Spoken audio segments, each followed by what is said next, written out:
We have all of our reporters there. We have Cara. She's had to move numerous times. We also have Tina Patel on those mandatory evacuations of the bonfire, as it's being called, that's burning in Silverado Canyon. So, Tina, we're going to start with you. Yeah, unfortunately, the fire has grown to about 3,600 acres because of the wind, and that's why the area that we're in Foothill Ranch, is one of the areas that's under voluntary evacuations. As it's getting lighter, it's harder to tell the orange glow that we saw this morning, but the hills just beyond these neighborhoods, that's where the fire is burning, and if the winds keep going, the fire could continue to move towards these more populated areas. Take a look at this map, and it'll show you kind of the areas that are concerned right now this morning.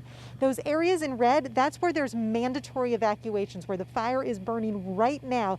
Majeska Canyon, Silverado, and Williams Canyons. People that live in those areas need to get out. But all of the people in the orange areas also need to be concerned because the fire could be heading in this direction. So over to the left, it's kind of, or over to the left of your screen, it's like Lake Forest and Foothill Ranch area. And as you kind of move to the east, Portola Hills, also Trabuco Canyon, all those areas under voluntary evacuations this morning. Let's show you a little bit of video and you can see just how intense this fire has been and how scary it was for residents in the overnight hours to be awoken and told that they had to get out immediately. Where the fire is burning in Silverado Canyon is a very rural area. There are people who live there and they have a lot of animals. So not only were they trying to get themselves out, they were also trying to get their animals safely out. And you can imagine with the wind swirling how frantic it was. Now, you might know that this is not very far from where the Silverado fire burned just 2 months ago.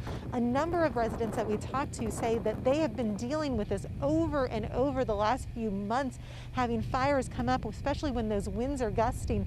And again, the winds are really the concern this morning because it makes the fire just very erratic. It has already grown very much in just the last few hours. And as we come back out here live, right now where we are, we've gotten kind of a reprieve, but we had winds gusting here just a little while ago. And that is really the concern as the day goes on. Now, I do have to tell you, the one thing about these evacuations is because we are dealing with COVID, the Red Cross cannot set up an emergency shelter.